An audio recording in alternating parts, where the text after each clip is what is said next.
Rysy is the highest mountain in Poland. It's part of the Tatra mountain range and sits on the border between Poland and Slovakia. The view from Rysy's summit has one of the best panoramas in the Tatras. From its summit, you can see all of the main Tatra peaks, several lakes, and the low Tatra range as well. This definitely wasn't the case for us that day. So we wanted to hike Rysy through Poland, but seeing as the UK was looking likely to take Poland off its travel corridor list because of a surge in COVID cases, we decided to fly to Slovakia and summit the mountain from there instead. The weather looked sketchy every single day, so to avoid the afternoon thunderstorms, we woke up at 4 am and set off straight away to beat any bad weather ahead. We left the car in Strabskie Pleso, a ski resort in the high Tatras, and followed an asphalt road to Popradzkie Pleso, where the dirt trail begins. Hiking Rysy from the Slovakian side is apparently easier than from its Polish side.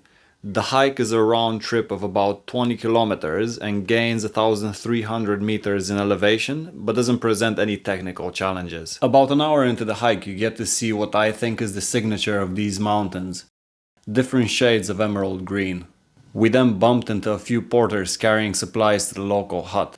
It's here that I stopped complaining about the weight of my pack. It started looking like rain is gonna start falling any minute, but it never did. As we went higher, the trees slowly disappeared and there was a thick grey cloud covering everything. This felt like entering Mordor from The Lord of the Rings. Once you pass the lakes, the path becomes steeper. Here you have a Via Ferrata system installed that has a two-way system. A little bit after we reached the hut, we walked straight past it and stopped there only on the way back. So, a piece of advice for anyone summiting a mountain in one day: never stop at a hut on the way there if you don't have to. The last thing you want before the final summit push is to make yourself really warm and comfortable. Keep going. A little bit after the hut, we bumped into a couple of guys that turned back because of the wind. They advised us to do the same thing. I then remembered this part of the weather forecast. A 60 km/h wind isn't the worst thing, but when you're close to a summit and you don't have anything shielding you from it, it tends to feel a little bit intimidating.